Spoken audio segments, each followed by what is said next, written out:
క్షమించండి, మీరు ఇంత నీచాన్ని దిగజారుతారని నేను అనుకోలేదు, కలలో కూడా అనుకోలేదు. నువ్వు వచ్చేదాకా కూడా. నారాకే కారణం అంటారా? కాదు. పోనీ మీకు ఎప్పుడైనా ఇలాంటి అభిప్రాయం కలిగించారా? లేదు. కలిగేలా ప్రవర్తించారా? లేదు. మరి మీకు ఈ దౌర్బల్యం, నాకు ఈ దౌర్భాగ్యం ఎందుకు కలిగింది? ఎవరది? నాకు తెలియదు, నాకే తెలియదు. ఐశ్వర్యం అంతస్తు ఉన్నదనేగా, డబ్బుతో దేనైనా కొనుక్కోగలవనేగా. అలాంటి మాట్లాడుకో. మరి ఇంకేమిటి? నేను మనిషిని కావడం, ఈ పాడు వయసు ఇంకా నన్ను పట్టుకుని ప్రాకులాడదు. నాకు ఒక మనసు, అందులో కోరికలు ఇంకా చావకుండా ఉండడం. ఏ అనుభవము ఆనందము పొందక పూర్వమే నాకు అన్ని తీరిపోవడమే కారణం. నేను నమ్మలేను. నీకు అన్నీ ఉన్నాయి, కావాల్సినంత కలిముంది, కట్టుకున్న భర్త ఉన్నాడు. భర్త ఉన్నారు, నాకు ఏ విధంగానూ అడ్డు రాని భర్త. నేను రహస్యంగా ఏం చేసినా అనుమతించే భర్త ఉన్నారు.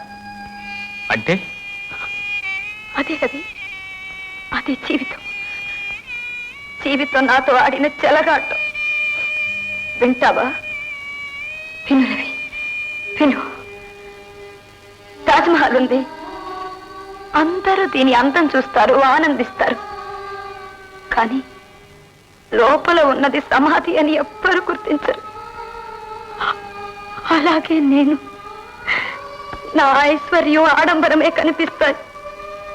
ఈ ఐశ్వర్యం నా అంతరంగంలో కట్టిన సజీవ సమాధిలో ఏం మూలుగుతోందో ఎవ్వరికీ వినిపించదు. నిజమే రవి, నాకు పెళ్ళైంది. ఒక్కసారి కాదు, 2 సార్లు. అయినా నేను విధవనే. మొదటిసారి అందరిలాగా నేను ప్రేమించాను. మా పెద్దలు కూడా మా ప్రేమను అంగీకరించారు, తాంబూలాలు పుచ్చుకున్నారు. ఆ సంతోషంలో అతనికి నన్ను నేను అర్పించుకున్నాను. పెళ్లి ముహూర్తానికి ముందే అకాల మృత్యు అకస్మాత్తుగా అతన్ని తన్నుకుపోయింది. విధవగా గర్భవతిగా నేను మిగిలిపోయాను. అపనిందలు, అవమానాలు, నన్ను నేను చంపుకోగలను, కానీ అతని బిడ్డని చంపే అధికారం నాకెక్కడుంది? చావలేక బ్రతకలేక కుమిలిపోతున్న సమయంలో భరించలేని జీవితానికి పరిష్కారం మరణం కావచ్చు, కానీ లక్ష్యం కాదు, కాకూడదు. లక్ష్యమే లేని జీవితానికి ఇంతకన్నా పరిష్కారం ఏముందండి? ఒక లక్ష్యాన్ని కల్పించుకుని జీవించడమే. నాకు లక్ష్యమా? నేను జీవించడమా? అవును, నీ కడుపులో ఉన్న బిడ్డే నీకు లక్ష్యం. దానికోసమైనా నువ్వు జీవించాలి. ఎలా ఎలా జీవించగలను? నిందలతో, అవమానాలతో సంఘం నన్ను గుచ్చి గుచ్చి చూపుతూ ఉంటే తండ్రి లేని ఈ బిడ్డ. అవన్నీ కాచుకోవడానికి నేనున్నాను. అంటే నేను నిన్ను పెళ్లి చేసుకుంటాను. నేను విధవను, పెళ్లి కాకుండా తల్లి నేను పతితను. పతితలకు, పాపులకు భవిష్యత్తునివ్వాలని నా అభిమతం. మత దురంతాలలో, యుద్ధ కల్లోలాల్లో ఎందరూ కన్నెలలా బలి కాలేదు? వాళ్ళందరూ పతితులేనా? ఎందరు సహృదయులు, సంస్కర్తలు వాళ్లకు పునర్జన్మనివ్వలేదు, భవిష్యత్తును కల్పించలేదు? నేను అలాగే నీకు పసుపు కుంకుమను, మాంగళ్య భాగ్యాన్ని, ఇల్లాలి గౌరవాన్ని, నీ బిడ్డకు నాన్నను ఇవ్వదలుచుకున్నాను. కాదనకు. మీరు నిజంగా దేవుడండి, నా పాలిట దైవం. అందరూ ముక్కు మీద వేలేసుకున్నారు.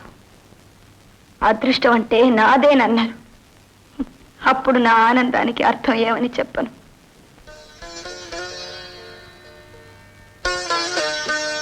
ఇప్పుడు నేను నీకు ఒక కఠోరమైన నిజాన్ని చెప్పబోతున్నాను. గుండె నిబ్బరం చేసుకో. ఈనాటి నుంచి మనం లౌకికంగా ఆలుమగలమయ్యాం, కానీ శారీరకంగా మనకు అలాంటి సంబంధం ఉండడానికి వీల్లేదు. కారణం? లోపం నీది కాదు, నాదే లోపం.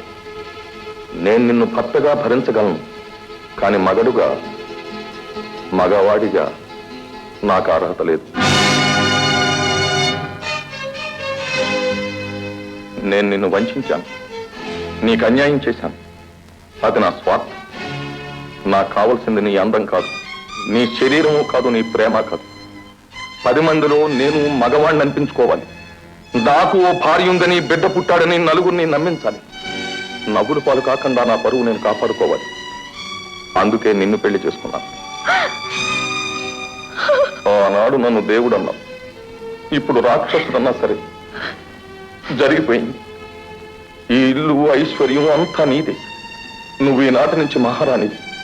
ఈ హోదా నువ్వు ఎలా కాపాడుకుంటావు? ఐశ్వర్యం, హోదా ఎందుకు? ఏం చేసుకోను? నీ బిడ్డ కోసం ఆలోచించు. లోకం దృష్టికి మాత్రం నా భార్యగా జీవించు. లోకానికి కనపడి నీ జీవితం ఎలా ఉన్నా నాకు అభ్యంతరం లేదు.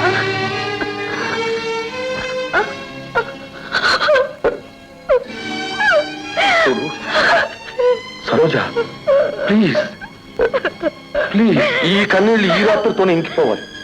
రేపటి నుంచి నువ్వు అందంగా, ఆనందంగా కనపడాలి. ఈ క్షణం నుంచి ఇది నీ గది, మన గది అన్నడు కాదు.